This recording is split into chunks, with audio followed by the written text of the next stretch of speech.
I have to apologize to you and the people out there too. The monitor that I'm looking at you on was across the room. I just now noticed, I moved it, but there was an arrow digging in your eye the whole time. And Oh, really? yeah. I don't know if you felt it or not, but yeah, I moved Yeah, it. ow. Yeah, something happened where it wasn't there, but when I plugged something in, Zoom made it pop back up, and I just noticed. I thought it was a reflection or something the whole time, but then it was there just poking you in the eye the whole time. I'm so Oh sorry my about that. God. You're gonna have to put that at the beginning or all the comments are just gonna be about that. Yes, I'm gonna put up there and like, yes, damn it, I see the arrow in the eye. Leave me alone.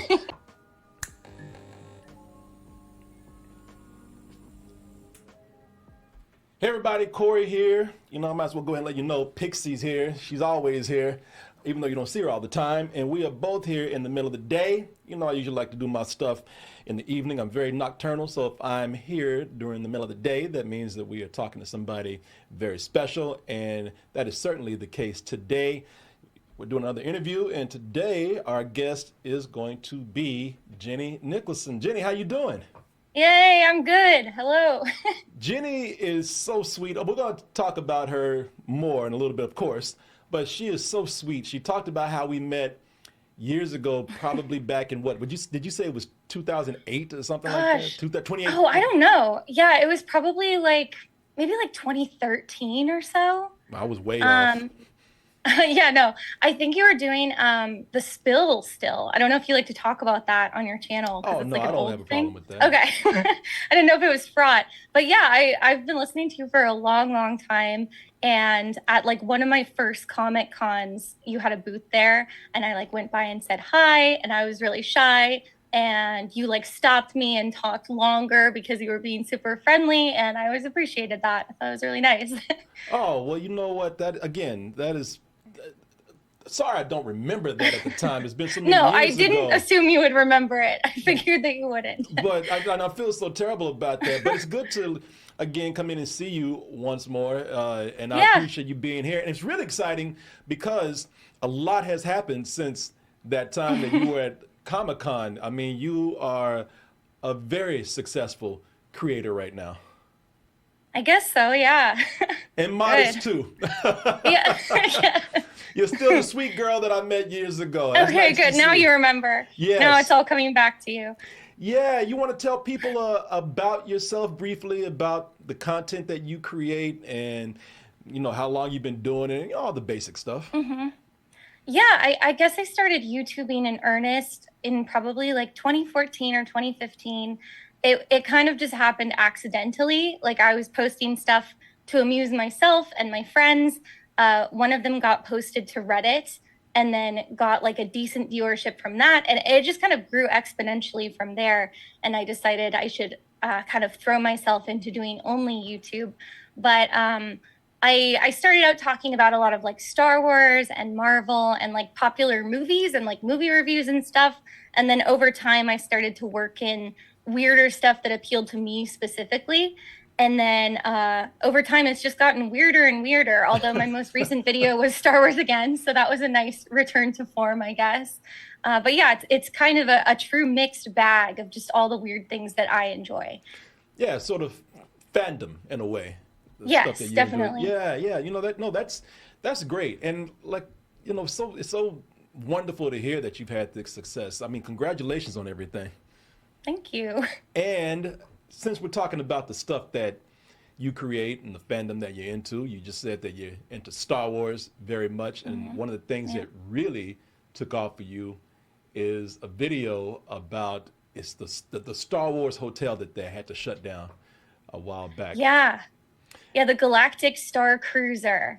Oh, well, and you Yeah. shouldn't call it a hotel. It's a 2 day and 2 night immersive experience, as they like to say. Well, you can't call it anything now. It's not there No. anymore. Yeah. So- Yeah, now it's called that empty building backstage of Hollywood Studios. It's called Meeting Space.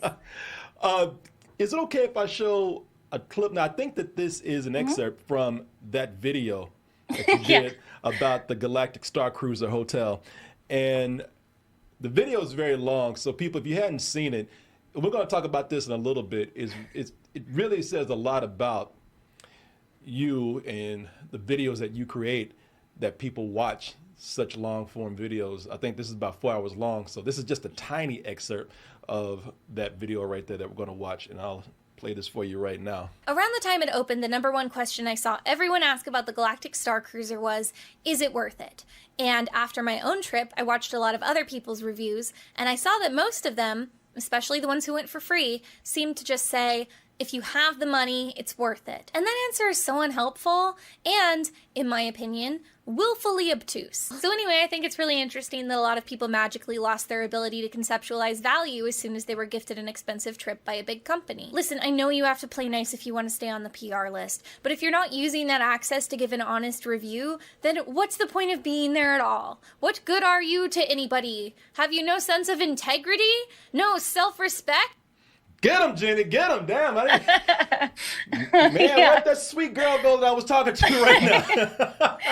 Yeah, I get heated about Star Wars, I guess. Yeah, I see that. And I'm going to talk about Star Wars in general with you in a little bit. But this video that you did became so popular. It was covered by the New York Times, Rolling Stones, NBC News, NPR, probably a couple of other places right there. But when you did this video, you were invited by Disney to go there. Is that right? I was not. I've never been invited to Disney by anything. Like, we've just never really been in contact. So there was no bad blood there. I didn't email them and they rejected me from the list. I just went ahead and booked it myself. Nice. And that's even more interesting that you booked this yourself, because that means that you had to fund your whole trip.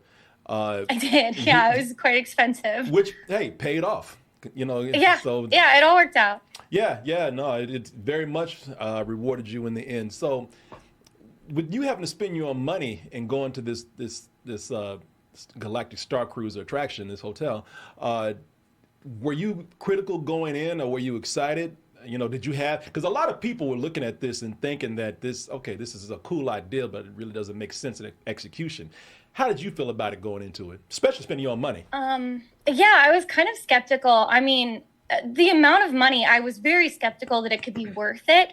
I did still expect that it would be it would work and I would have a good time. And then obviously in my video, not everything ended up working out on a technical level. But even going into it, I started to get nervous before even my trip, because there were all these rudimentary problems. There were bonus things that no one told me I could book, and then I found out I had missed out. And then there was a glitch with their email system, and I found out that this happened to half of the people that booked, where they would send out stuff an alien character doing an introductory video, which not super crucial, but that's fun. It was a thank you for booking video, and then follow-up emails there's this new offering, you can book a photo session and stuff like that. And I just wasn't getting any of that. I tried to call them a couple times, and just there was something in the system that I think already decided it didn't like me, but at least it wasn't just me. It was other people too. But yeah, it seemed like the glitches started before I even went, which was a little bit ominous. And then obviously just the expense added a lot of pressure too. It made me a little nervous going into it, that it would be I guess, interesting enough. So other people experiencing these glitches, this didn't help their situation either? No, I joined a lot of fan Facebook groups and stuff like that. So I was seeing what a lot of other people were saying. And so I was probably even more prepared for it than a lot of random guests that weren't very online people. I avoided spoilers of exactly what was happening and the storyline and stuff, but I was trying to keep apprised of any new information. So I feel even worse for people that had the email glitch and were not even in all the fan Facebook groups and talking to Star Wars people and stuff like that. But even so, I felt like I was at a disadvantage over other people. So no surprise when you heard about the closing? No. Well, I guess a little surprised. It was so soon, right? It was so abrupt. I thought I didn't think it would be a huge success. And I did think it would probably eventually go out of business. But I guess it felt like something that would hang in there for 6 or 7 years, not 2 years, less than 2 years. Yeah, that's funny, because I think you had more faith than I did, and I'm not even trying to hate on it. It was just the crazy thing is that it just seemed like there was so much overhead for such, and Star Wars is huge, but I mean, you tell me if you agree or not. To super fans are still kind of a niche group to where they would spend that much money to go to something like that. I believe you said that when people go to a resort, they kind of want a relaxing experience. You know, they don't want to be LARPing or role playing all day long, especially when you put it this way, when you're in an environment that's playing out fascism, you know, and all that kind of stuff. That too. Yeah. Yeah. So I guess I feel wasn't like, surprised then. yeah, it's like, it's kind of complicated because it's like, I feel like people can enjoy like some strife and some excitement on vacations. Like I enjoy theme park trips and stuff, and those aren't always the most relaxing. But it was kind of a whole other ball game. And I feel like while there probably is a demographic for like this super LARPy stuff that's like a lot more involved and maybe requires you to be a little nerdier going into it, I think first of all, it's a smaller demographic. And second, probably a demographic where you would have wanted to do original trilogy content and not the sequel trilogy. Because I think they would probably want to court like the Gen X Star Wars fans for that kind of thing, both in terms of like nerd demographics who are interested, but also primarily like who can afford this. Because it doesn't seem like something that most families with children who have seen the sequel trilogy would even be able to consider as a family vacation. Yeah, exactly. So Westworld probably wouldn't work then, you know. No, I would go though. If they opened a Westworld, I would do that too. And then you get on internet and trash it just like you did. Exactly. You know, Be like, they shot me. That's not nice. I'm here to relax, not to be shot. Yeah. So when you came back, your video was copyrighted. Copyright, you know, on YouTube, I think is problematic in a lot of ways anyway, but you were copyrighted. You can see the screen capture right here where you're talking about being copyrighted by Disney. And I think you said they got you over music or something, but they did. It was like pretty much every marketing clip that I used. Like I managed to scrub the backing music from some of them, but other ones it just made the audio too weird. But it's like it would be a talking head interview with an Imagineer that's one of their designers that I would want to use. And then behind him, it's just like, bum, bum, bum, bum, bum, bum, and it's like, great. I knew it was going to be a problem, so I wasn't even that surprised. It sucks that that's how the copyright system works, that you get auto flagged no matter what, even when you know you're in the right to use the clips. So yeah, very frustrating. I do fine because I have Patreon, so it wasn't a huge concern. I always just go ahead and post the stuff anyway and dispute it later. But I definitely feel for like smaller channels that don't have the support of Patreon or that really rely on like getting the consistent AdSense check every month. I think that would be like a huge issue for a situation like that. And that's interesting. I'm gonna switch gears here a little bit, and I want to know how you actually kind of, you know, you can consider this a business. I'd like to know how you conduct your business between YouTube and Patreon. I think it'd be good advice for people out there to know this too, because I think you're right. You become too dependent on AdSense money, you're on shaky ground right there. You know, Patreon is a little more independent. So let me ask you this first. Which one is the biggest moneymaker for you? Is it YouTube or is it Patreon? Oh, definitely Patreon. Like by a huge amount. Probably like 85% of my income is Patreon, and then AdSense is just like the nice extra that is not reliable. Got you. Okay. And I think a lot of people who probably just got to know your channel or don't know you very long, they would probably think otherwise, that your YouTube channel is the biggest thing. Yeah. I mean, people think that about all YouTube channels. I think people just see a lot of views and they're like, that must have made so much money. And it's like, not necessarily. Like, it depends what month you post it. It depends if you do have copyright issues at the beginning that are going to limit ads. It depends on the arbitrary value that YouTube puts on your specific video, like if it's running premium ads or less desirable ones. So it fluctuates a lot. Like particularly we're in the first half of the year, and that pays a lot less than the second half of the year. I know some YouTubers where they'll like hold big projects until like December or something because it pays out so much better. But I enjoy Patreon because I feel like I kind of have the freedom to not worry about that so much. Like I've had videos get fully demonetized and just post them anyway because it's like, well, it's done and I'm already getting like taken care of by Patreon. Well, that's nice to hear, because I think a lot of people could learn from you. And, you know, it would be good to know what your strategy is for Patreon, if you can tell people, you know, how you do that. Yeah, it was very gradual growth. So obviously it's not right out the gate that I think a lot of channels could be like fully funded by Patreon. But I just try to have good perks on there. And then the bigger following I've had, first of all, they get an exclusive video every month. It's obviously not as scripted or as edited as the stuff that goes on my main channel. I let them vote on the topics and then I kind of talk off the cuff and edit it enough that it doesn't drag.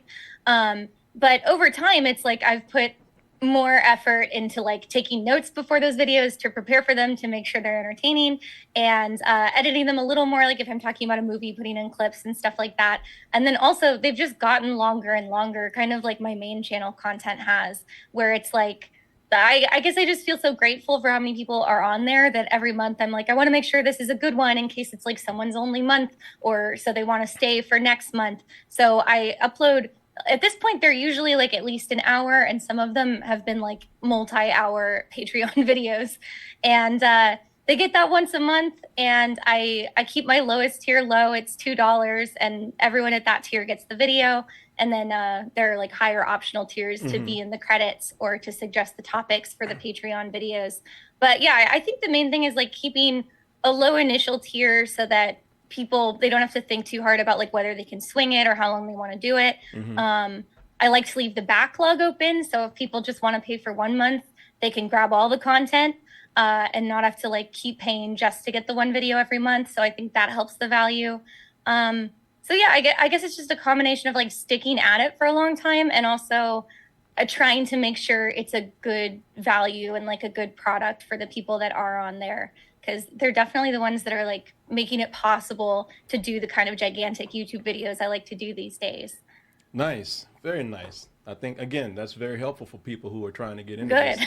And I think hope it's so. you know, and you're kind of breaking the myth that a lot of people don't realize, and we have to learn this ourselves. It's not so much a number, a subscriber count, like a lot of people think. You just named all the factors right there that can contribute to how successful or profitable your videos are. You know, one thing you are successful with is very long form videos. Like we talked about, you know, the Galactic Starcruiser video being about 4 hours long. And that's very impressive that you can get the viewership that you do on that, considering, you know, we're in this age of TikTok videos, what short, Right. you know, yeah, short-term videos, 30-second videos and whatnot are considered to be something.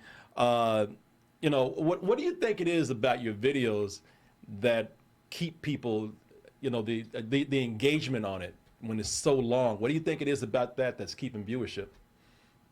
I wish I knew specifically. I guess maybe it's that I edit the scripts a lot to try to make sure that they don't like drag in places, and it kind of carries people from one part to the next.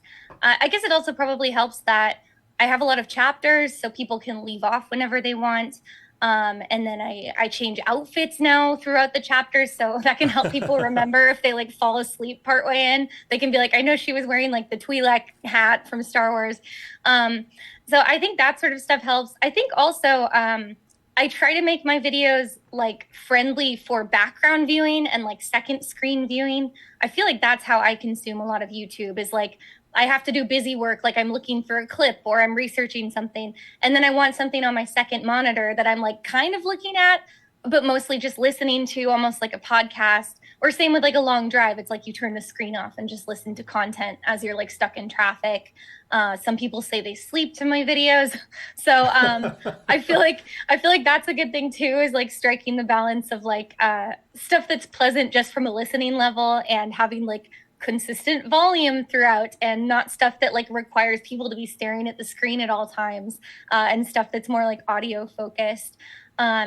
But yeah, I think a big one is also probably just editing it a lot and making sure that it doesn't like repeat itself too much or have too much fluff. I know that's crazy to say with a 4-hour video, but I feel like there is a lot of fluff that was cut out of it. So hopefully that helped.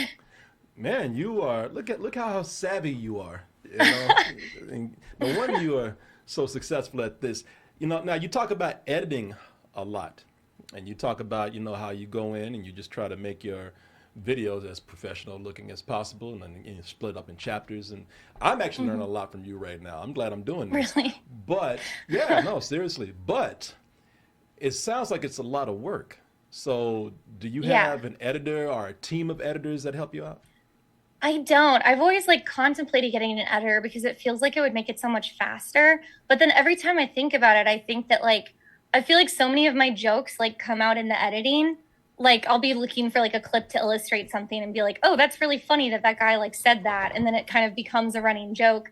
So, I guess a lot of that it's like I want to keep it for myself. I want to be able to do that and kind of see what comes out in the editing. Um, it is a lot of work. I enjoy it, and I guess the only downside is it takes longer, and then that sucks for the people that want video content more frequently. But I do feel like it's a fun part of the creative process too. Nice. So you're a control freak. No, Yeah, yeah, no, sort of. no. That is I good you know enough. what I get from this. I think that people have they have a certain mindset or a state of mind for editing. Some people really enjoy editing. Now I don't know. Do you enjoy editing? I do. I mean, it's nice to switch off too. I think it's good that with these really long videos, I can like film parts of it and then edit parts of it. And then if I'm tired of editing, film another part and kind Hmm. of alternate. But yeah, I do feel like editing, it gets kind of meditative when you've been at it for a while. Like you get in the groove of like, okay, first I'll chop it all up and then I'll decide which parts are going to stay. And then I'm going to drag them all into order and then find B-roll. And yeah, I just feel like when you get in the groove of it, it is really fun. I know some people hate it and view it kind of as like grunt work and then they want to shuffle it off to somebody. And I guess there are times it feels like that, but then most of the time I feel like I like it. Other than like the existential dread of being like, I have so much left. I'm barely making a crack in this. But no, on the whole, I think it's pretty fun. Nice. No, again, I think this says a lot about your personality because there are some people who hate it, and there are some people Yeah, who really love doing it. I wish I could do it more if I had time. I have to pass it really. off to other people. Yeah, I love editing. I think I Yeah. don't know. And I almost think sometimes you have to be a little crazy to like editing that much. So I think so, yeah. But I guess it is just kind of like you zone out at a certain point and you're just yeah. like, I don't know, it feels almost automatic. I have to apologize to you and the people out there too. The monitor that I'm looking at you on was across the room. I just now noticed, I moved it, but there was an arrow digging in your eye the whole time. And I Oh, just, really? yeah, yeah. I don't know if you felt it or not, but yeah, I moved Yeah, it. ow. Yeah, something happened where it wasn't there, but when I plugged something in, Zoom made it pop back up, and I just noticed. I thought it was a reflection or something the whole time, but then it was there, just poking you in the eye the whole time. I'm so Oh sorry my about that. God. You're going to have to put that at the beginning or all the comments are just going to be about that. Yes, yes. I'm gonna put up there and like, yes, damn it, I see the arrow in the eye. Leave me alone.